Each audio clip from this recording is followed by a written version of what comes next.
Muy buenas noches, estimados colegas. El día de hoy continuamos el curso de envejecimiento osteomuscular y dolor, cortesía de laboratorios Italmex Megalabs y sus productos Relifex AOX, Flaricel, Narisol y Frajaf.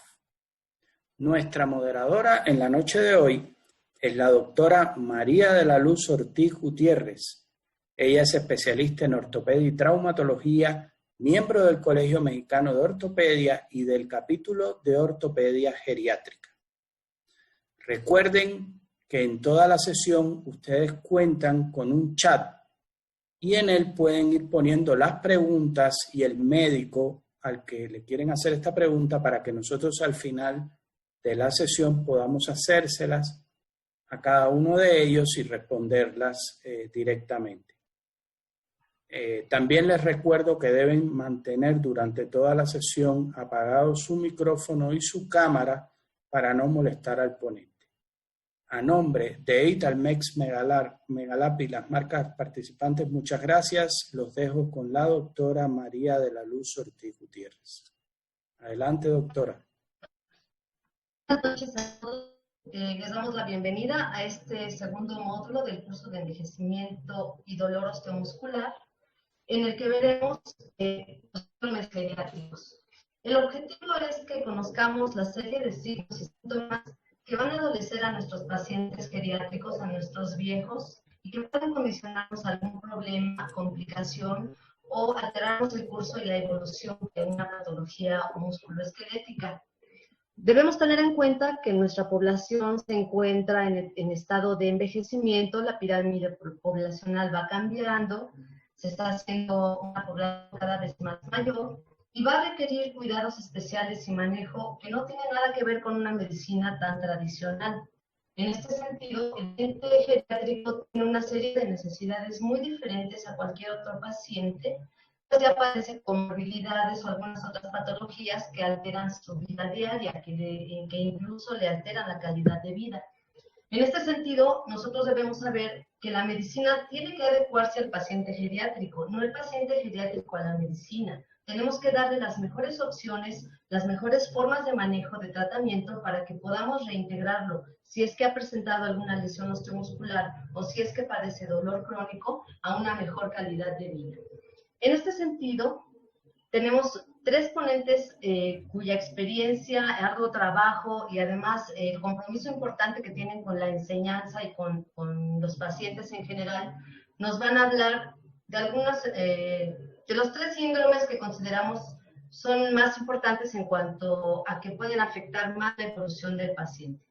Tenemos al doctor José Luis Rodríguez Flores, que nos va a hablar de multifarmacia, al doctor Alfonso Daniel Gómez Rodríguez, que nos hablará de síndrome de caída e inmovilidad, y al doctor Mario Edgar Pena Sanabria, que nos hablará de incontinencia urinaria. Ambos, los tres, son miembros del Colegio Mexicano de Ortopedia, son miembros activos del Consejo Mexicano de Ortopedia y se dedican a tratar pacientes de los factores que vamos a estar viendo. Es importante decir también que nos gustaría que hicieran preguntas, que ya se dijo el doctor Pablo, para que pudiéramos retroalimentar y si tienen alguna duda mayor, pues poderles ayudar así. Entonces, sin más por agregar, vamos a ver el primer tema con el doctor José Luis Rodríguez Flores, que es multifarmacia. Hola, buenas noches. De antemano un agradecimiento al laboratorio Italmex por la invitación.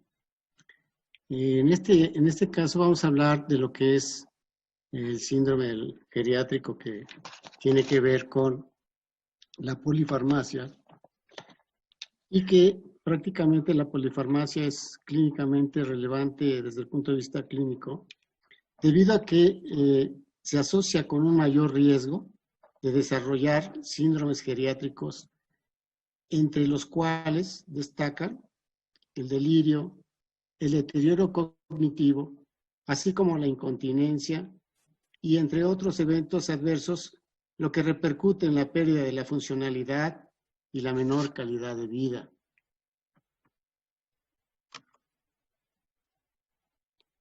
Los adultos mayores son muy importantes consumidores de estos fármacos.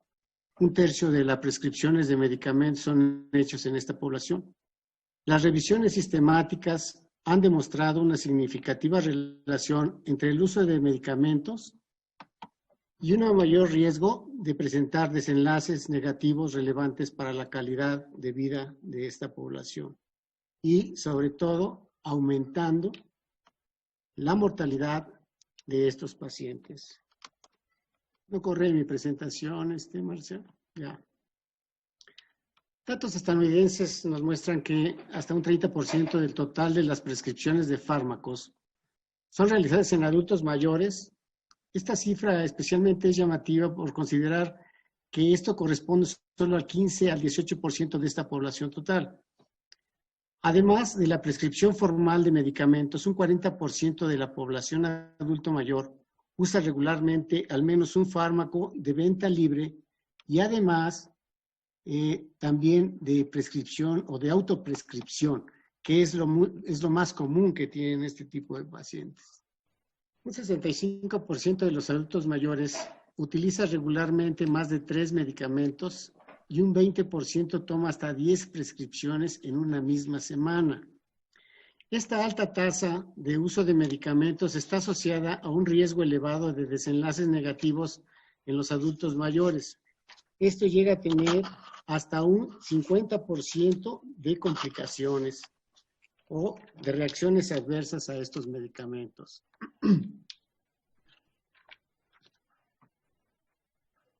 Voy a quitar aquí esto, perdón. El envejecimiento se acompaña de una serie de cambios fisiológicos que influyen en los procesos farmacocinéticos y farmacodinámicos de muchos medicamentos, lo que modifica su índice terapéutico.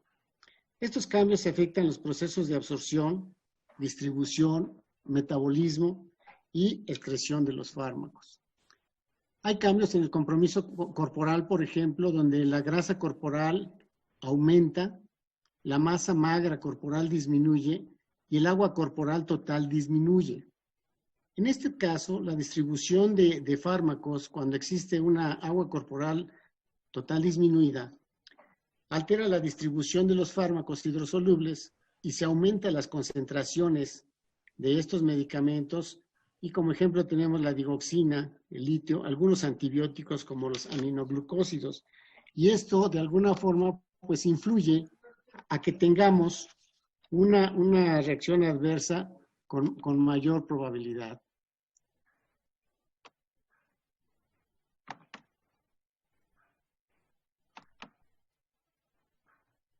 En cuanto a la absorción, el pH gástrico aumenta, la capacidad secretora disminuye y el flujo sanguíneo gastrointestinal disminuye. Esto hace que la velocidad de motilidad intestinal sea más lenta, el vaciamiento gástrico también sea más retardado y esto disminuye la biodisponibilidad de algunos fármacos y sobre todo cuando no se espacía o no se dan los tiempos suficientes en cuanto a la prescripción. Esto puede interactuar a nivel gástrico todavía algunos medicamentos provocando una serie de alteraciones desde el punto de vista de sus medicamentos. En cuanto a la distribución, vamos a tener que la albúmina plasmática disminuye, la afinidad por proteínas también disminuye, el alfa-1 glicoproteína ácida aumenta. Estos fármacos con alta tasa de unión a proteínas como la fenitoína, la digoxina y la warfarina, tienen elevada fracción libre, lo que determina mayor proporción del fármaco disponible para realizar su efecto sobre el receptor, así como ser metabolizado y excretado. El hígado sufre cambios morfológicos y funcionales en relación a la edad, y esto se asocia a una disminución de la capacidad de metabolizar fármacos que requieren este tipo de reacción en las fases enzimáticas 1. El metabolismo. El tamaño del hígado disminuye, el flujo sanguíneo hepático también disminuye. Esto genera que la mayor masa hepática y menor flujo sanguíneo se asocian a un menor efecto del primer paso metabólico, por lo que los medicamentos como los profármacos, como el anapril, requieren dosis mayores para lograr una adecuada biodisponibilidad.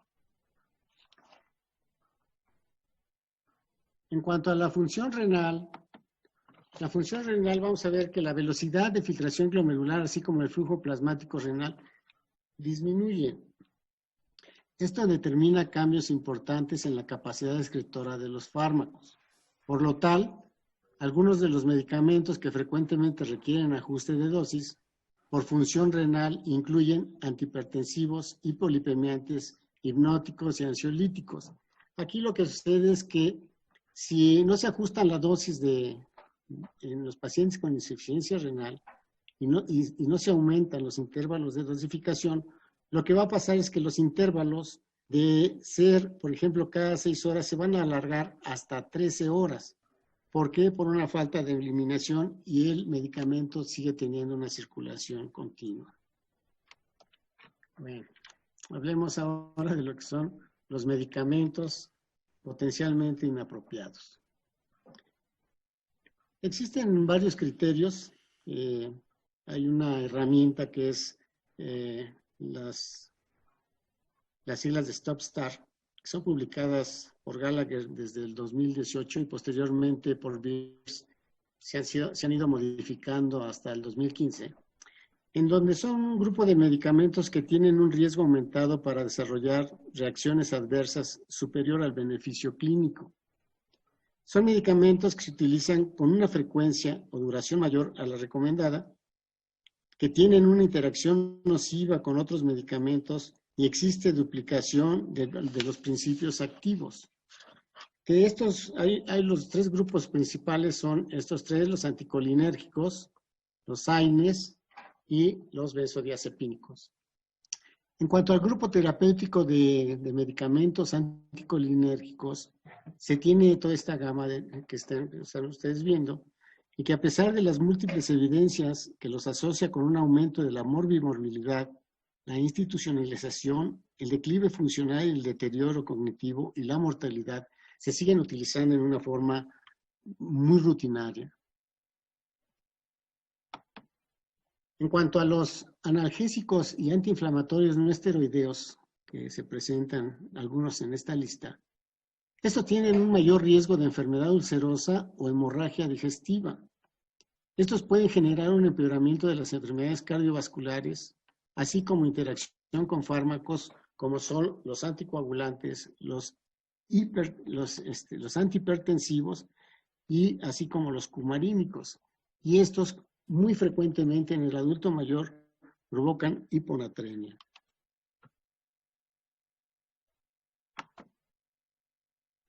El otro grupo, las benzodiazepinas e hipnóticos, son medicamentos que se utilizan con muchísima frecuencia debido a que la gran mayoría de estos pacientes presentan ya insomnio con cierta frecuencia y muy frecuentemente a estos pacientes se les designa o se les asigna o se les prescribe este tipo de medicamentos. Y este tipo de medicamentos aumentan el riesgo de deterioro cognitivo con el delirio y son frecuentemente asociados a caídas que nos van a generar fracturas y sobre todo en pacientes que aún manejan o tienen alguna maniobra vehicular, van a tener frecuentemente accidentes.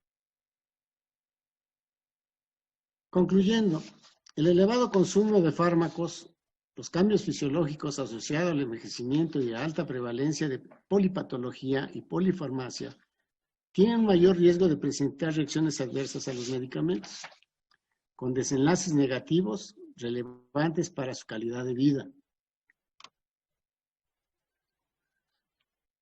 Un abordaje estructurado y secuencial que considere la conciliación de terapias, esto es, cotejar los medicamentos de uso habitual con nuevas prescripciones, el reconocimiento de cascada de prescripción. En nuevas patologías que presenta el adulto mayor se indican medicamentos para tratar un problema de salud de medicamentos que ya se habían prescrito. Las contraindicaciones e interacciones farmacológicas de cada uno de estos fármacos y evitar el uso de medicamentos potencialmente inapropiados. Un adecuado ajuste de dosis, como ya lo habíamos visto anteriormente, es necesario para que le demos una continua revisión ver las metas, la adherencia y el desarrollo para evitar la reacción adversa a los medicamentos.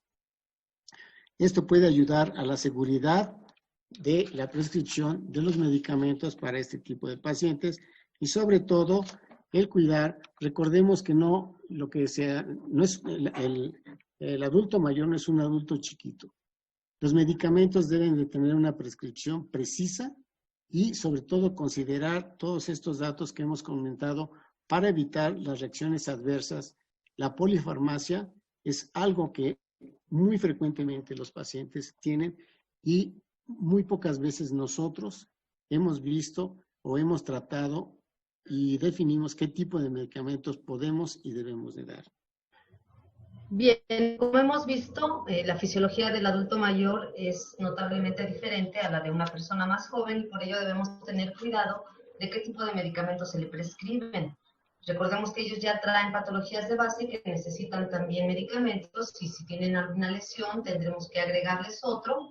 Y dado que ya no tienen una buena función renal ni hepática, que ya no eliminan adecuadamente los medicamentos, pueden tener un efecto de acumulación y generarnos mayores problemas.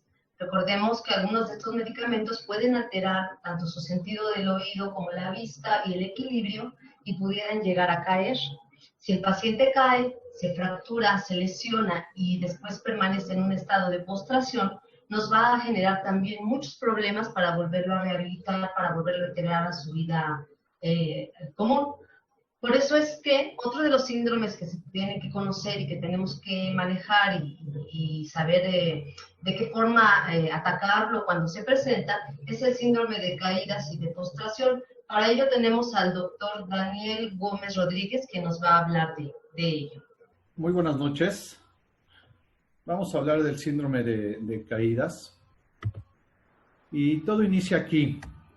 Tenemos que ir hacia los cromosomas. Hace más o menos 20 años se encontró que al final de estas cadenas en los cromosomas había una serie de proteínas que los recubrían y los protegían. A esta serie de proteínas se le dio el nombre de telómeros. Se observó después que la disminución de estos telómeros iba acompañado del envejecimiento del paciente. De aquí entonces que cuando nosotros tenemos un músculo envejecido en la imagen del lado derecho, que no se contrae, que no hay una actividad muscular adecuada, va a haber un desbalance mesenquimal en donde nosotros vamos a tener un desarrollo de mioquinas, va a haber un infiltrado a nivel de la grasa, a nivel del músculo. Este músculo va a ser un músculo viejo, senescente, que va a propiciar a nuestro paciente que sea torpe y lento.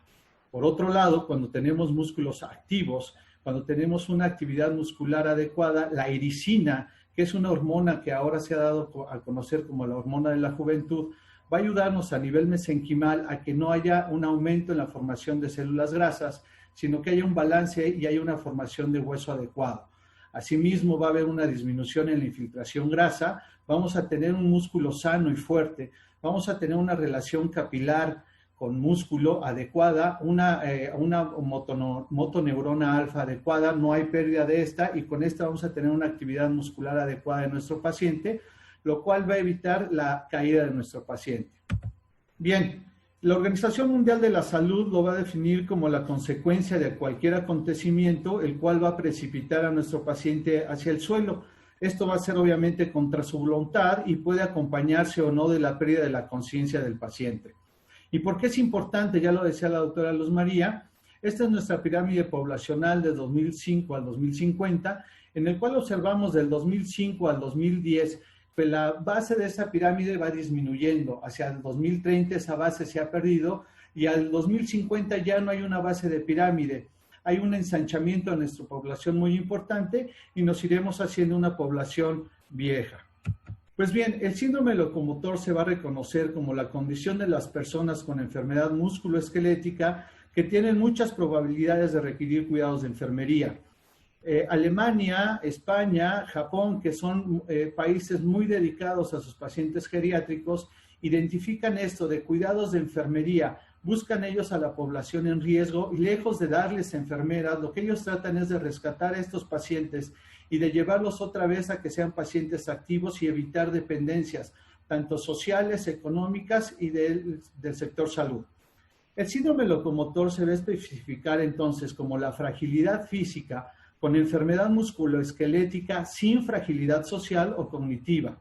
La sarcopenia va a ser un componente del síndrome locomotor y ambos van a tener temas en común, bajo rendimiento físico y marcha lenta. El síndrome de fragilidad en los adultos mayores es muy probablemente lo que va a representar la interrupción de la homeostasis del sistema musculoesquelético de nuestro paciente y van a sobrevenir entonces problemas como las caídas y la consecuencia que son las fracturas. Hay factores intrínsecos para que esto suceda. Entonces, hay alteraciones fisiológicas propias del envejecimiento, hay alteraciones oculares. Todos estos trastornos que están aquí mencionados va a hacer que haya disminución de la capacidad visual de nuestro paciente y cuando se para un anciano a medianoche sin luz, esto va a propiciarle caídas frecuentemente. Las alteraciones vestibulares, cuando nuestro paciente se reincorpora de estar sentado o acostado, va a haber un vértigo postural y con ello también caídas. Hay alteraciones de la propiocepción y esto va a dar como resultado torpeza motriz de nuestro paciente al realizar actividades coordinadas con las manos, manejar herramientas, caminar, etc. Y sobre todo, las últimas y las que nos competen a nosotros son las alteraciones musculoesqueléticas. Este es un artículo muy interesante, es de la Sociedad de Ortopedia de Japón, en donde ellos valoran el síndrome locomotor con el riesgo de caídas y la presencia de fracturas. La prevalencia del síndrome locomotor es significativamente mayor en las mujeres que en los hombres. Ellos encontraron que a partir de los 70 años va a haber un aumento muy importante de este síndrome. En el 2015 encontraron ellos que su población, su esperanza de vida para los hombres iba de 80,5 años para los hombres y de 86,8 para las mujeres. Algo está pasando. Ellos encontraron que su población tenía 65 años o más y el síndrome locomotor va a ser una afección que va a disminuir la movilidad, la capacidad de pararse y sentarse para todos estos pacientes, así como el inicio de la marcha. El pararse y iniciar la marcha va a ser muy problemático para los pacientes. El sistema locomotor es muy importante, como ya sabemos, para mantener la calidad de vida del paciente.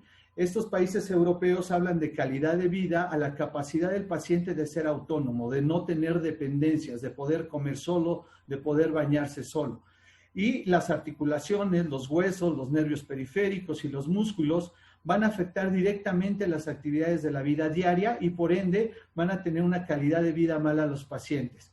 Esto es sobre todo, pues obviamente en la población geriátrica.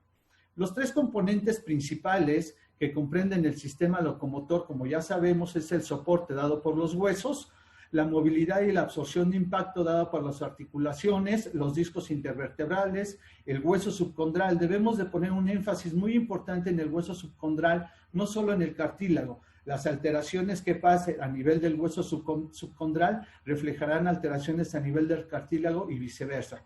Asimismo, el sistema muscular y nervioso que nos permiten el movimiento y el control de nuestros pacientes.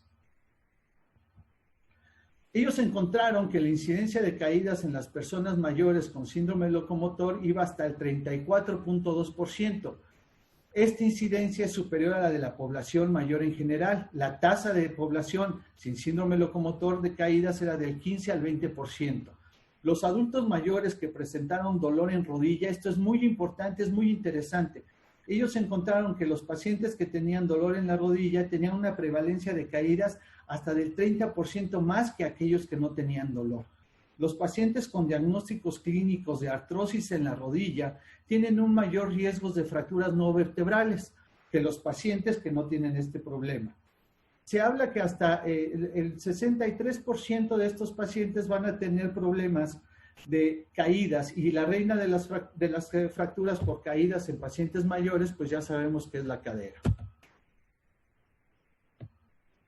Las personas con osteoartrosis de rodilla van a tener coeficientes de variación más altos en la longitud de paso, el ancho del paso, el doble del tiempo de apoyo, el deterioro proprioceptivo, la consistencia de movimiento, porque la alineación anormal de la parte inferior de la pierna aumenta el riesgo de caerse. Estos son un poco raros, ¿verdad?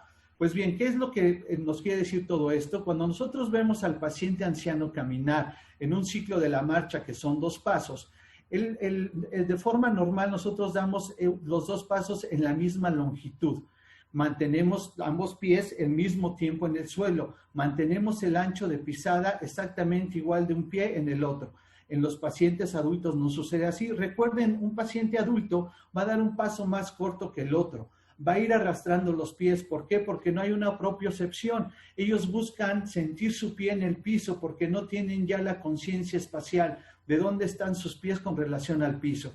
Y es por ello que hacen pasos cortos y torpes arrastrando los pies.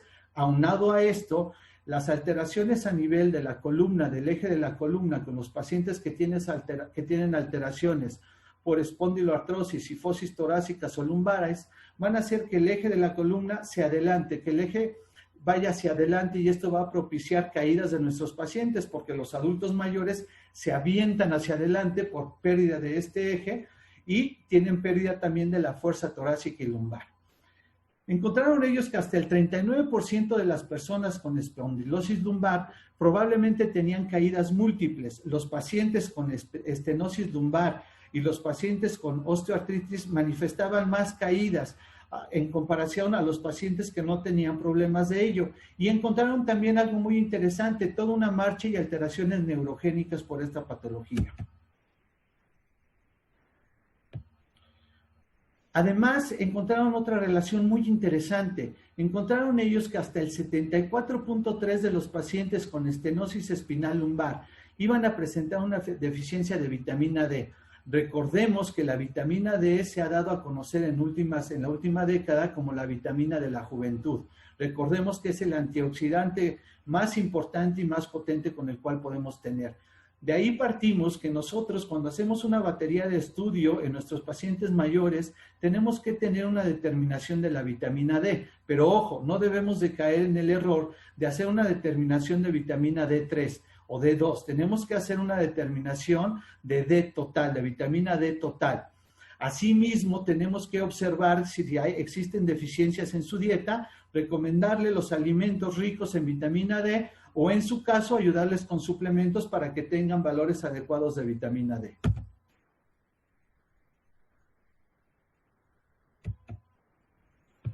Este cuadro engloba todo lo que hemos estado platicando.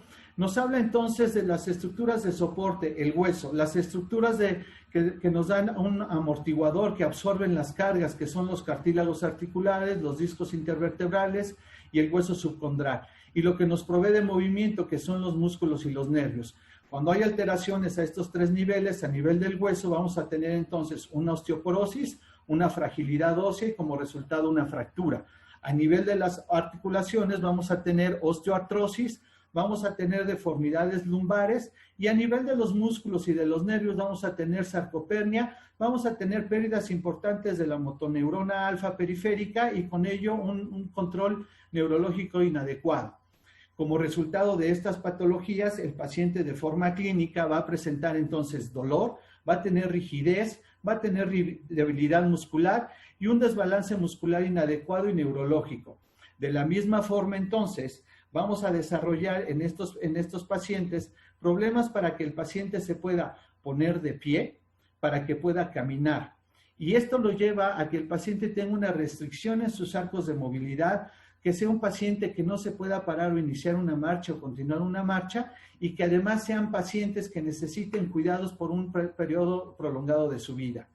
Tenemos que recordar que el síndrome locomotor o el síndrome de caídas lo tenemos que englobar en el paciente, en el síndrome de fragilidad del paciente del adulto mayor. Esto engloba 3 esferas: las fallas físicas, las fallas sociales y las fallas cognitivas. Nosotros estamos el síndrome locomotor dentro de las fallas físicas.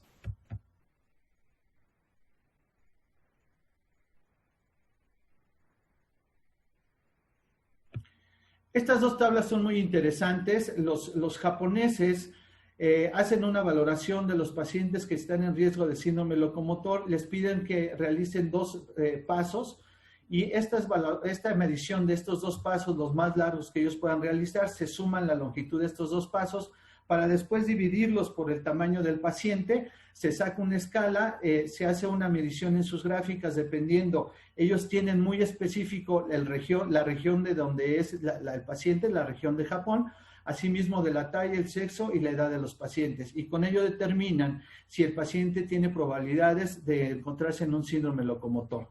En la figura de abajo tenemos al paciente, nuevamente hacen mucho énfasis en la rodilla y sobre todo en el cuádriceps, en la fuerza del cuádriceps, porque es el que inicia la marcha o el que nos va a defender de una caída. Ellos le piden al paciente que en un taburete, en un sillón de 40 centímetros, se ponga de pie de forma unipodal. Ellos valoran el tiempo que se puede poner de pie el paciente de forma unipodal, si lo puede realizar o no, y dependiendo del tiempo que él dure de pie, se hace una gráfica y se habla entonces de la presencia o no de un síndrome locomotor.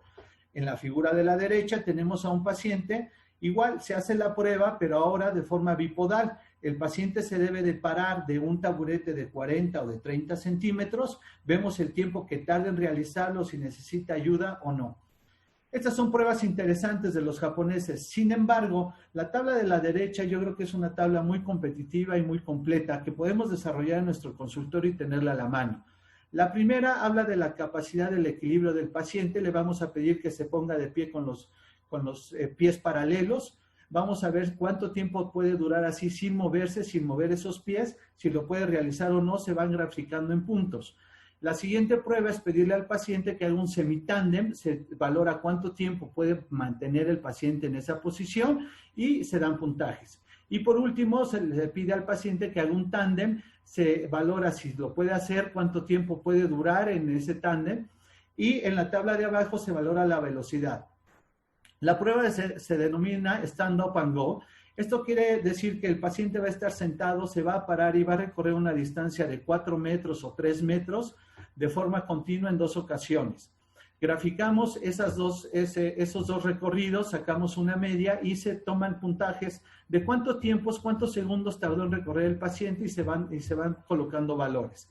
Y por último, el de la fuerza. Se le pide al paciente, estando sentado y sin un apoyo con las manos en el abdomen, que se pare de la silla 10 veces repetidas.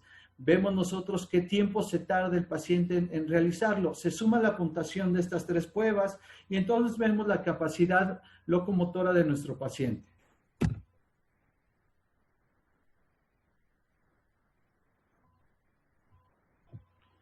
Pues bien, vamos a englobar todo esto en prevenir y tratar la sarcopenia, es prevenir y tratar las caídas del adulto mayor y mejorar el metabolismo hidrocarbonado de nuestro paciente, restablecer el metabolismo del hueso y prevenir la fragilidad y la dependencia de nuestro paciente. De tal forma que es muy importante, los japoneses tienen mucha importancia en tratar la sarcopenia y la debilidad del paciente, perdón.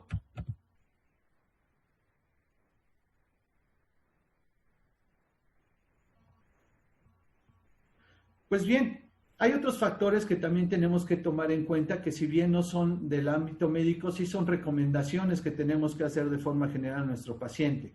Mejorar la iluminación de su lugar de vivienda, utilizar mesas y sillas estables. Todas esas mesas que se mueven, el paciente ya no tiene la capacidad de tener ese equilibrio y si una silla se mueve se puede caer o una mesa. Usar escaleras con pasamanos y huellas para hacerlas mucho más seguras y que no se deslice el zapato o el pie del paciente al ir bajando o subiendo. Evitar suelos mojados o encerados.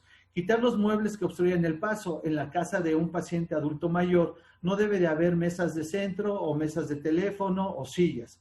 Se deben de retirar todos los tapetes de la casa del paciente. El paciente no va a tener fríos en sus piecitos cuando se para de la cama o en el baño. Se deben de quitar todas las jergas y tapetes. Todos los baños deben de ser seguros. Debe de haber pasamanos en la regadera y en el sanitario para que el paciente pueda cogerse de ahí, poderse bañar, poderse sentarse o pararse del sanitario. Pues bien, cuando todo esto nos falló, pues el resultado es una fractura. Ya en el ámbito de la ortopedia y de la cirugía traumatológica, vemos aquí a nuestro paciente. Ella es Lupita, sufrió una fractura de la cadera derecha.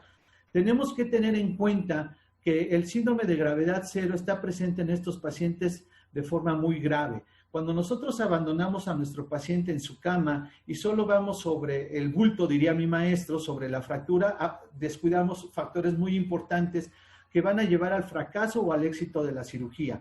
Tenemos que tener entonces a nuestro terapeuta pegado a nuestro paciente desde el día 1 del internamiento. Tiene que ayudarle con terapia respiratoria, tiene que ayudarle con terapia para fortalecer los miembros torácicos, ya que estos le van a sostener cuando ella se pare a caminar en una andadera o en una muleta. Debemos de enseñarle los ejercicios al paciente del miembro sano para que ese miembro sano pueda soportar al miembro afectado y le ayude en su rehabilitación. El paciente debe de entender perfectamente los ejercicios, pero también igual de importante es que el familiar esté completamente compenetrado en la ayuda del paciente y entienda cómo se deben de hacer los ejercicios. Pero el terapeuta además debe de percatarse de que el familiar entendió cómo se deben de hacer los ejercicios y cuántas veces lo debe de hacer. Una vez que nosotros ya hablamos con el paciente y convencimos al paciente de que se opere, pues nosotros le vamos a prometer que se va a poder poner de pie y caminar. Las promesas se deben de cumplir.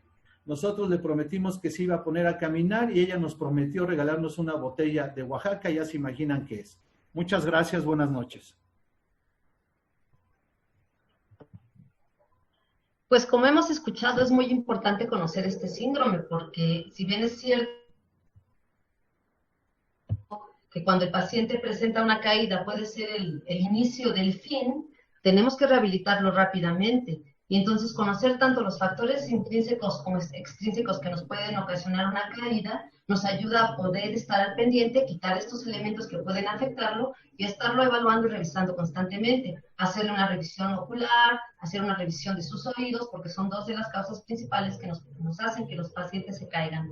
Cuando ya no ven bien o cuando tienen alguna pérdida en el equilibrio porque la membrana timpánica se fibrosa y empezamos con problemas. Bien, otro síndrome como lo es la incontinencia urinaria pareciera que se dejara un poco al olvido. Al parecer no es grave, puede no poner en peligro la vida del paciente, pero sin embargo le genera muchos problemas psicológicos, emocionales, de miedo, de rechazo, por lo que ahora el doctor Edgar Tena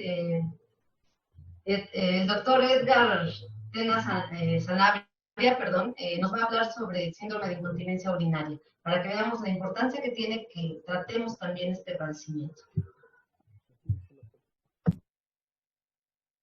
Vamos a hablar de los síndromes geriátricos. En esta ocasión hablaremos de la incontinencia urinaria. Este síndrome es un síndrome geriátrico y las causas no necesariamente se van a relacionar con alteraciones del tracto genitourinario. Como definición vamos a tener que es una pérdida involuntaria objetivamente que se demuestra en donde se presenta la orina en hombres y mujeres.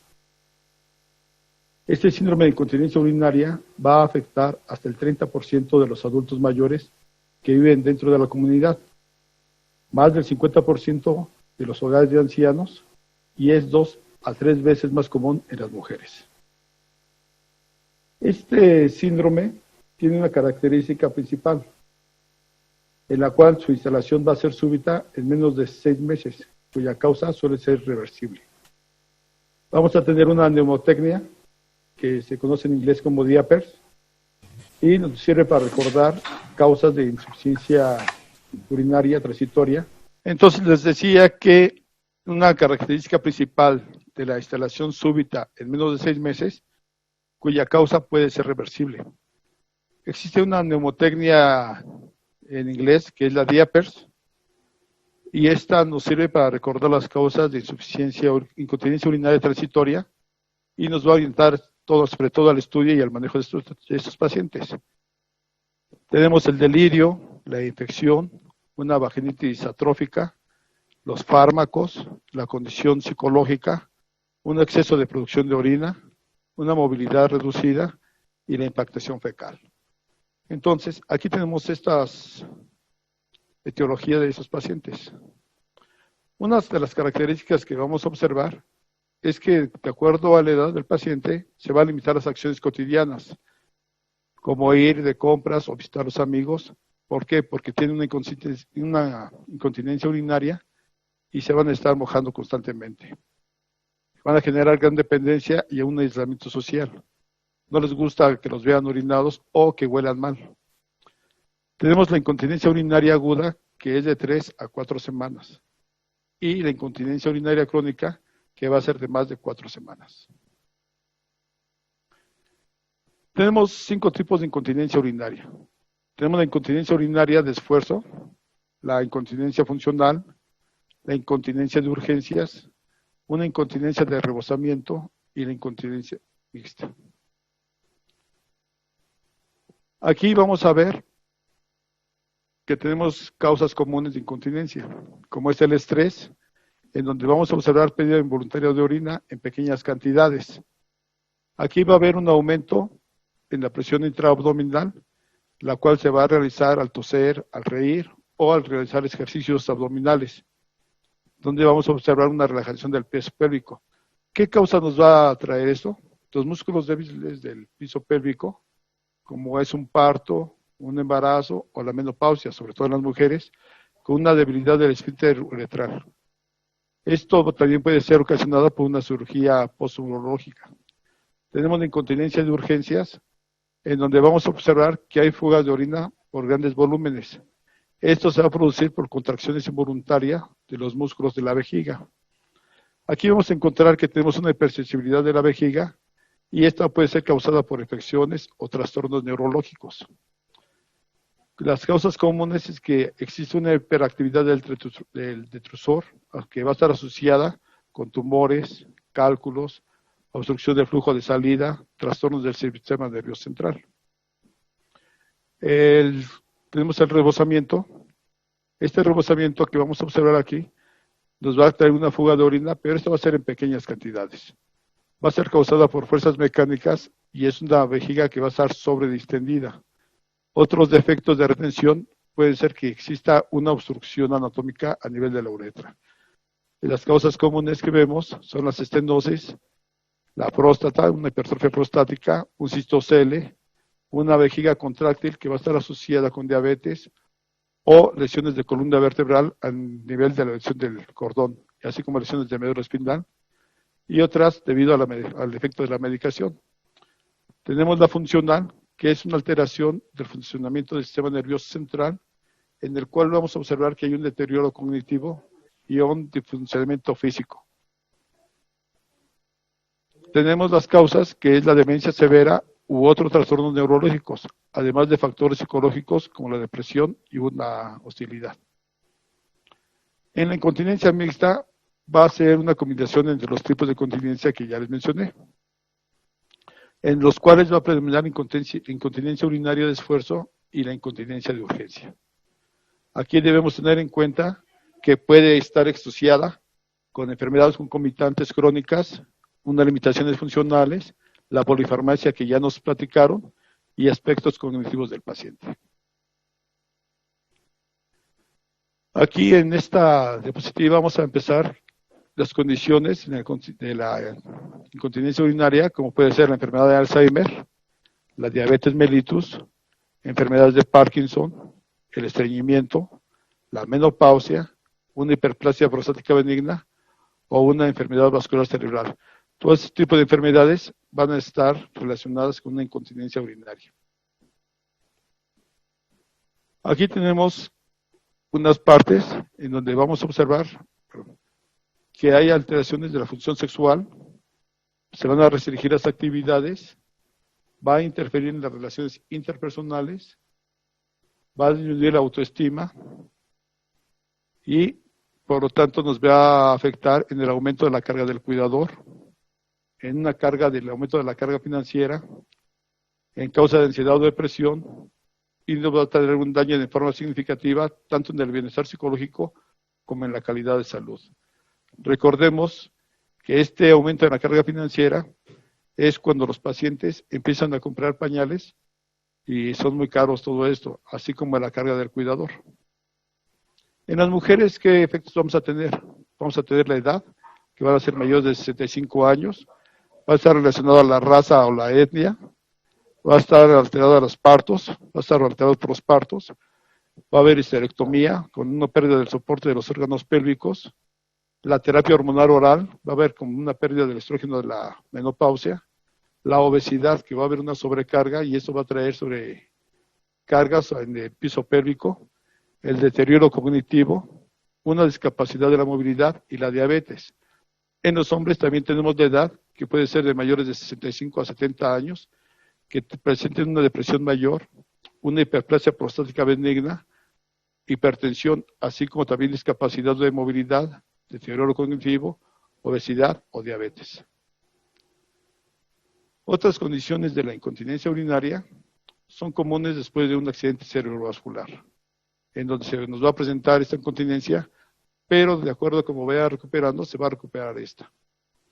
Unas semiparesias en las cuales los pacientes no pueden acudir al baño, una depresión importante que tengan nuestros pacientes, un deterioro cognitivo y disfagia, defectos del campo visual donde no van a observar en dónde se encuentran ellos, por lo tanto no van a determinar dónde está el baño, van a encontrarse debilidades motoras, la movilidad es reducida, como son las enfermedades de Parkinson, una osteoartritis o una demencia, de que ya nos hablaron de la osteoartritis, una frecuencia urinaria y nocturna asociada con insuficiencia cardíaca congestiva o con una insuficiencia venosa periférica, y en la diabetes, que en la población de México existe en muchísimos pacientes, en donde vamos a observar la polineuropatía, un deterioro funcional importante y cambios en la ingesta de líquidos.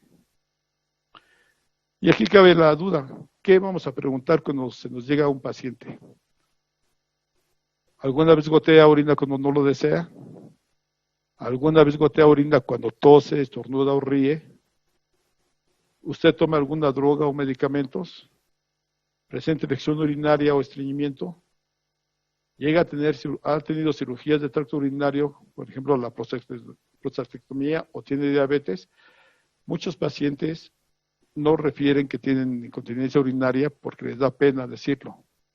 Entonces siempre se quedan y no quieren asistir al médico porque les da vergüenza. Pero siempre un médico debe hacer una buena exploración física y una anamnesis para saber qué es lo que está pasando con el paciente. ¿Y qué tratamiento es el que vamos a recomendar? Como número 1, vamos a presentar modificación del estilo de vida. Aquí en este estilo de vida tenemos que hacer disminución del consumo de alimentos picantes, ya que nos van a irritar el tracto urinario. Reducir las bebidas diuréticas como la cafeína y el alcohol, ya que también vemos que la cafeína irrita parte de la vejiga y hace la orina, al igual que el alcohol. Tenemos que lograr que haya pérdida de peso, pues ya que dijimos que hay mayor presión sobre la vejiga de los músculos pélvicos. Aquí tenemos un entrenamiento de la vejiga, el cual lo vamos a realizar con los ejercicios de Kegel. Estos ejercicios son muy fáciles de realizar. ¿Y en qué consisten? Vamos a hacer una contracción repetitiva. Vamos a poner aquí un libro entre las piernas, en la cual los vamos a sujetar.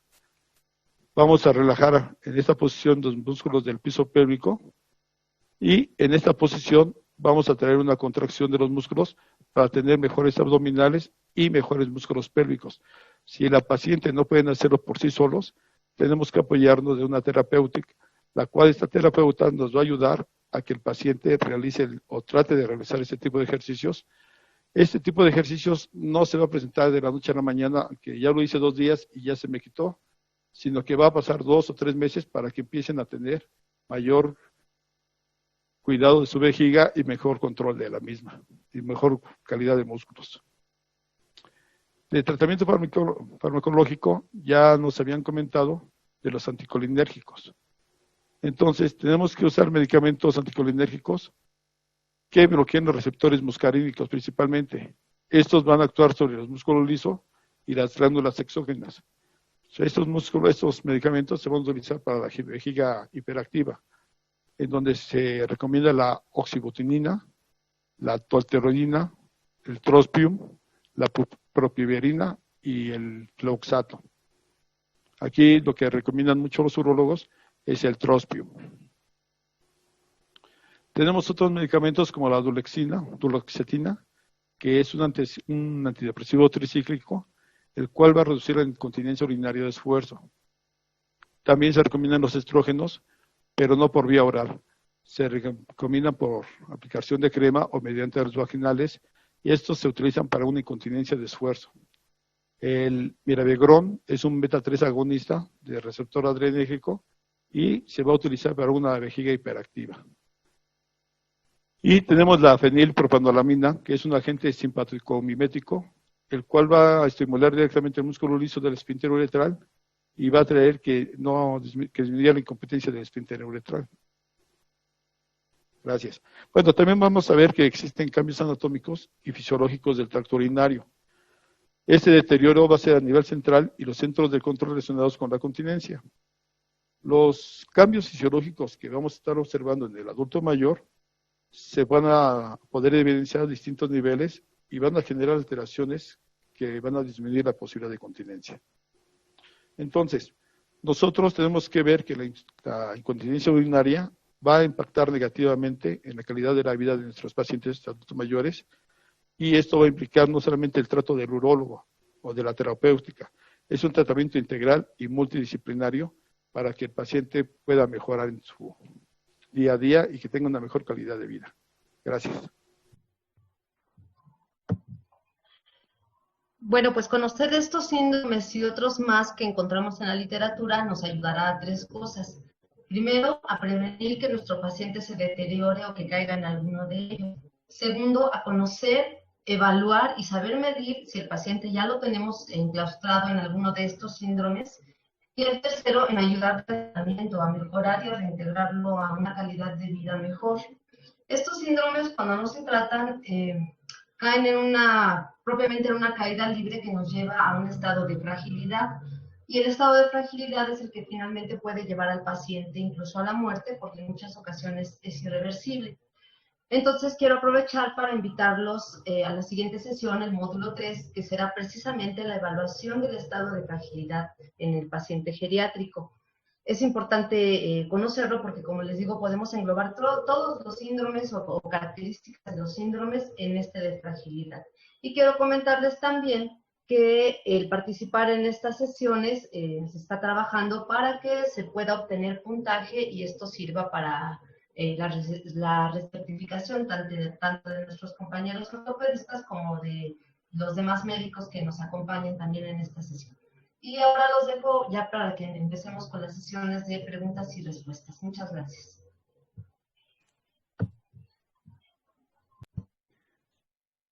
Si nuestros ponentes pudieran activar la cámara, por favor.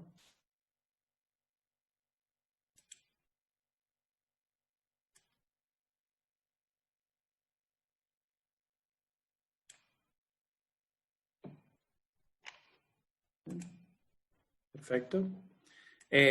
Vamos a empezar con las preguntas. Tenemos, bueno, primero para el doctor Tena, una pregunta de la doctora Susana Novelo. Y ella pregunta, ¿los ejercicios de Kegel son útiles solo para mujeres? Los ejercicios de Kegel también se utilizan para hombres y mujeres. De preferencia, en cuanto empiezan los síntomas, que tienen una sintomatología ya de incontinencia urinaria, es cuando se deben de iniciar este tipo de ejercicios. Perfecto. Tenemos otra pregunta acá para el doctor Gómez. ¿Qué tipo de exámenes debemos solicitar y a qué edad de forma preventiva? Bueno, nosotros cuando observamos a nuestro paciente adulto mayor a partir de los 60 años, alguna literatura habla de los 65 años, pero nosotros lo hacemos a partir de los 60 años. Tenemos que hacer una batería general de estudios en nuestro paciente, pero sobre todo debemos de tener énfasis en el complejo vitamínico. Tenemos que hacer determinación de vitaminas. Otro que nos habla de la nutrición y de la fragilidad de nuestro paciente es hacer la determinación de proteínas. Tenemos que ver el estado del hígado de nuestro paciente. Muchos de estos pacientes, como ya vimos, usan polifarmacias y esto deteriora su estado. Tenemos que observar en nuestros pacientes el estado de nutrición para después de ello poderles ayudar en los segmentos que tengan afectados. Ok. No sé si hay alguna otra pregunta a través del chat. Bueno, los están felicitando, dice excelente ponencia, gracias a los organizadores. Muchas gracias. Yo quisiera dejar ahí un comentario. Tenemos que buscar más al respecto del envejecimiento y de la senescencia. Les van a compartir el artículo de los japoneses. Tenemos que ir a imitar esa cultura japonesa y reflejar nuestro quehacer diario hacia las mejores condiciones y a la mejor práctica de la medicina que le están haciendo los japoneses. Y por último, que busquen los artículos sobre las mioquinas, busquen artículos sobre iricina, que es muy importante. La actividad muscular tiene muchas cosas, pero la iricina a últimas fechas, a 5 o 6 años, ha tenido una relevancia muy importante. La iricina se considera ahora como la hormona de la juventud. No solo tiene músculos fuertes, ayuda a los telómeros a que no haya un envejecimiento, ayuda a que haya formación de nuevas células nerviosas y ayuda a transformar la grasa blanca en grasa parda, termolábil, y que el paciente tenga una mejor homeostasis.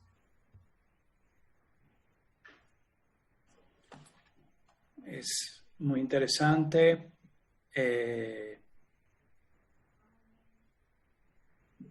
A ver si hay otro comentario. Sí, bueno, felicidades, muy buenas ponencias. Acá pregunta el doctor Nicomedes de la Cruz, ¿las prescripciones inadecuadas es necesario capacitar al médico de primer nivel?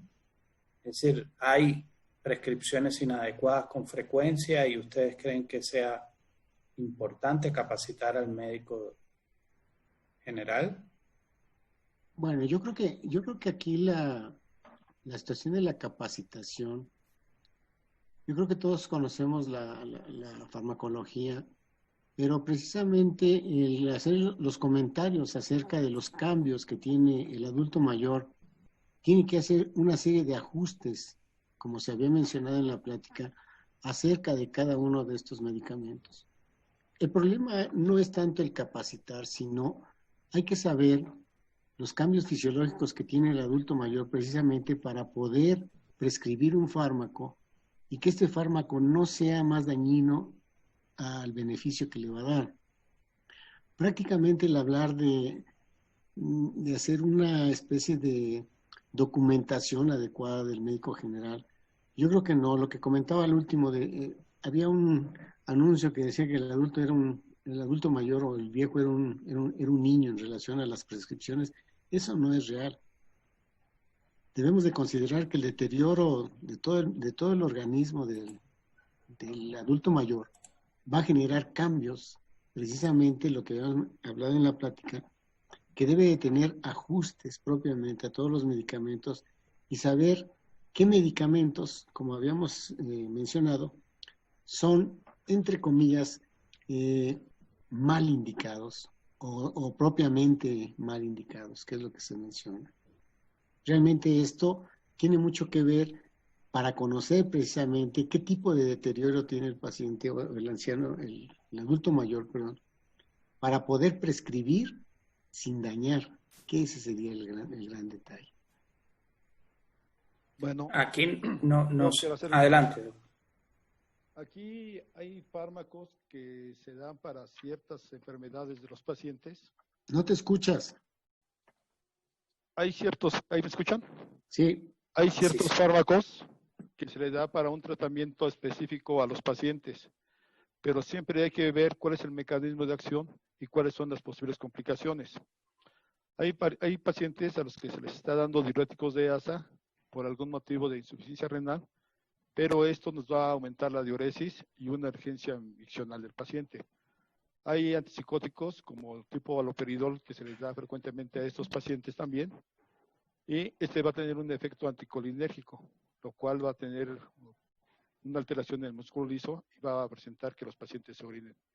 O en otros casos se les da sus benzodiazepinas. El paciente va a encontrarse en sedación, puede traer desorientación, un delirio y una disminución de la movilidad, el cual el paciente pues, va a tener una incontinencia urinaria de urgencia. Hay otras ocasiones que se le dan el tipo de opioides, en donde va a disminuir la contractilidad del detrusor y va a tener mucha frecuencia de orina. Entonces, hay muchos medicamentos que nos van a traer este tipo de alteraciones en los pacientes ancianos y van a ser la causa de que tengan incontinencia urinaria. Entonces, siempre hay que ver qué medicamentos se les va a otorgar y qué medicamentos son los que no van a tener tanta alteración o disminuir las dosis para que no tengan este tipo de complicaciones, que ya llega a ser muchas veces muy difícil, ¿no? Por el tipo de pacientes que se manejan.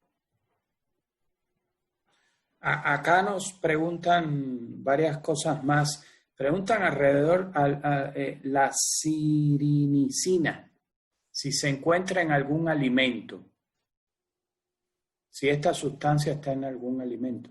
¿De la iricina? Sirinicina.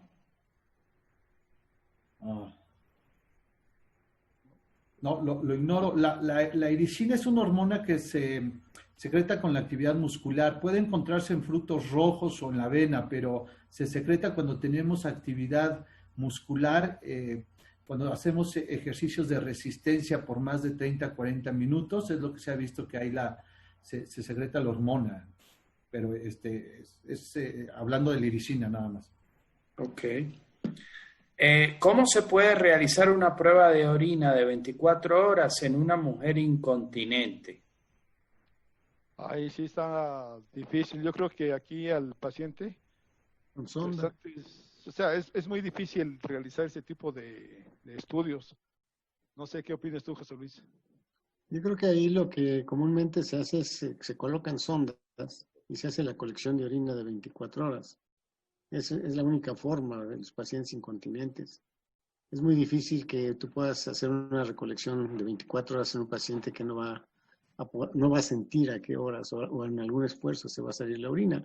Lo que normalmente nosotros hacemos en el hospital, se les coloca una sonda de Foley y precisamente en el contenedor se va cuantificando a las 24 horas, se lleva al laboratorio. Y en cuanto a vitaminas, preguntan que qué debemos indicar. La relación de vitaminas es algo muy amplio, es demasiado lo que se puede hablar de ellas, pero vamos a ver más adelante en los otros cursos, en este curso, pero más adelante, lo que es el uso de la vitamina D, el uso del calcio, el uso de lo que es la vitamina C, todos estos medicamentos vitamínicos que finalmente son demasiado importantes para el adulto mayor. El uso, por ejemplo, de la vitamina D es algo que deberíamos de prescribir a todos los adultos mayores.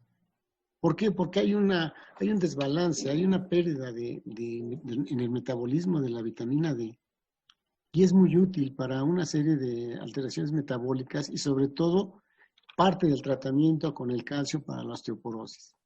Esto aunado a los aminoácidos esenciales es algo que debe de tomar prácticamente ya de rutina el adulto mayor.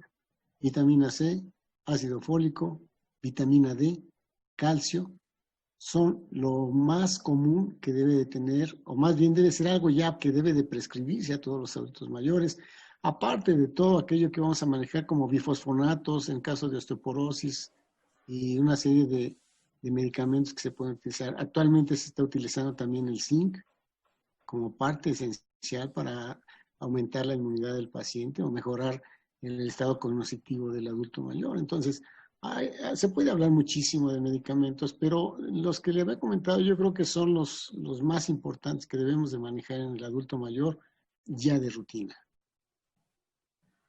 Acá, adelante, doctor. Aquí no esperar a que ya sean adultos mayores de 65, 70 años. Yo creo que desde los 50 años ya deben tomar los medicamentos que indica el doctor José Luis Rodríguez. Para el doctor Tena preguntan, ¿cuánto tiempo podemos utilizar los medicamentos anticolinérgicos y qué efectos secundarios podríamos esperar, además del edema en miembros inferiores? Bueno, vamos a utilizar los medicamentos cuando ya el paciente empiece a controlar que tenga control de esfínteres, ya que si no tenemos un control de esfínteres adecuado, pues no podemos quitar el medicamento. Aquí muchas veces los médicos recomendamos para el edema de extremidades inferiores el uso de diuréticos. Entonces, aquí va en contra de los dos, ¿no? Hacemos un edema, mandamos el diurético para disminuir el edema de extremidades inferiores y estamos provocando más diuresis.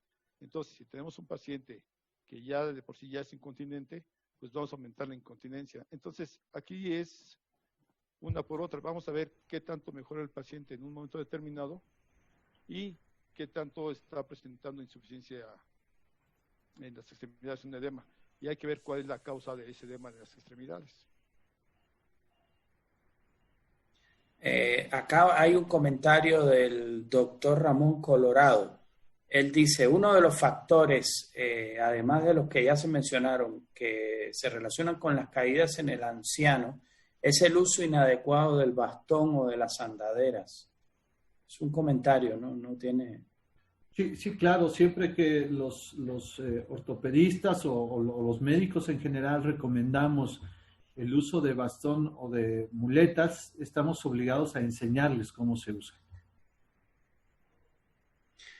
Hay otra pregunta, dice, la mayoría de los pacientes se les indica corticoides y eso puede deteriorar a la larga al enfermo. ¿Cuánto recomiendan usar y cuál sería el más noble para usar de los corticoides? Bueno, realmente yo creo que el corticoide tiene su indicación muy precisa y no es algo que se dé de rutina.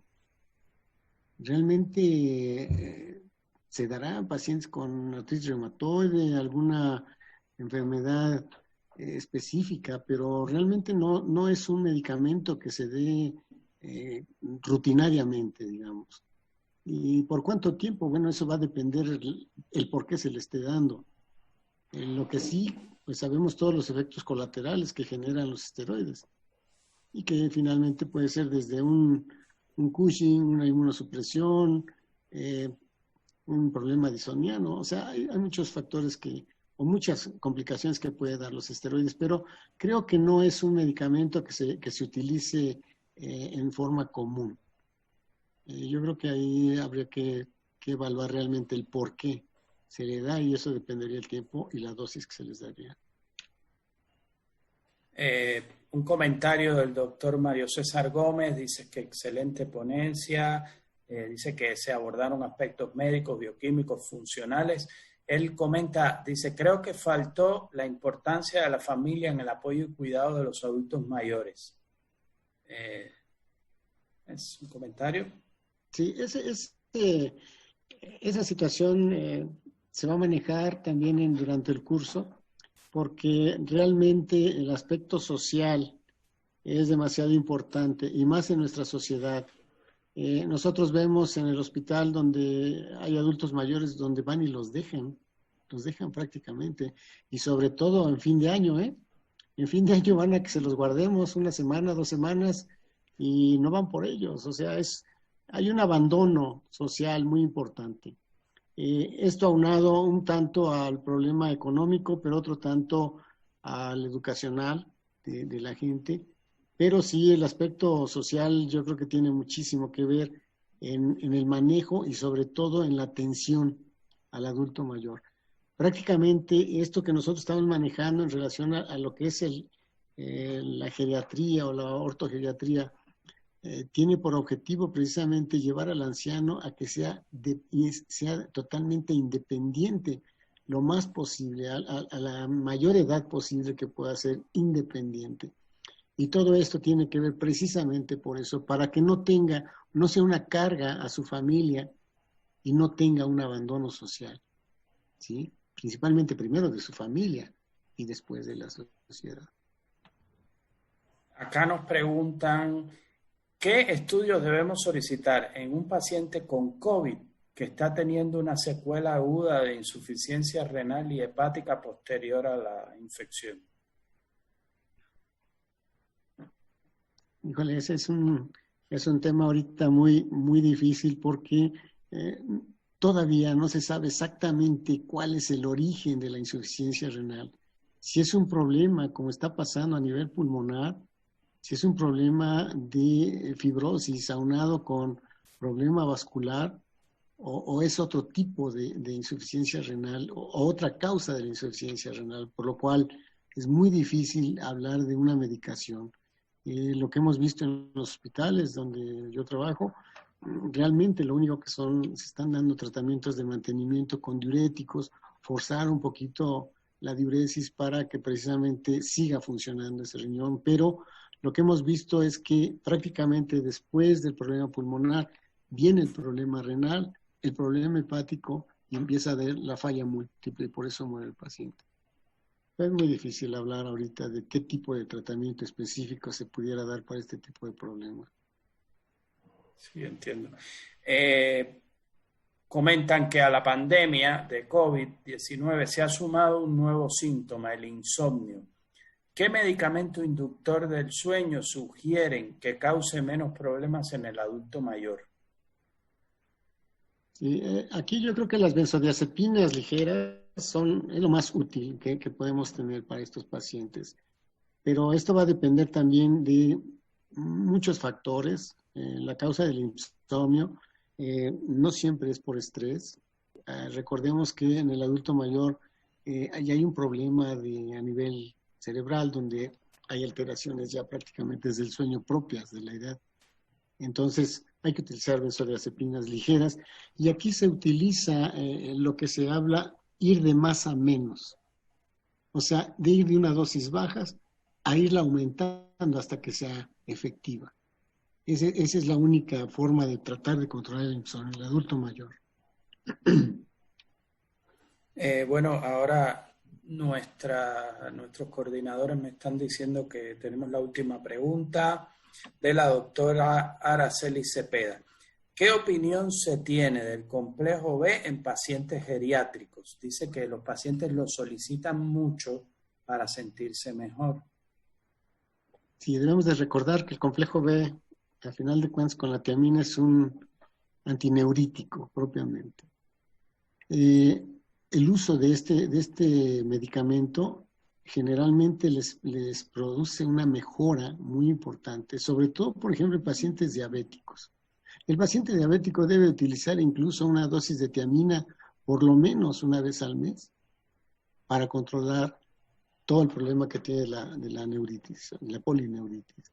En el adulto mayor es también frecuente y sobre todo también nos ayuda a la resistencia muscular. Es algo que se ha comprobado.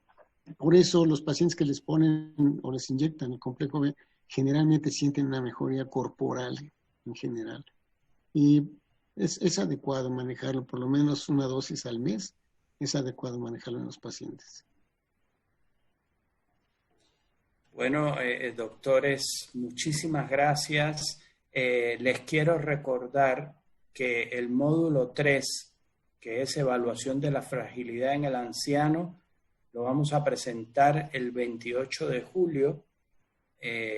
Muchísimas gracias a la doctora María de la Luz Ortiz Gutiérrez por ser nuestra moderadora.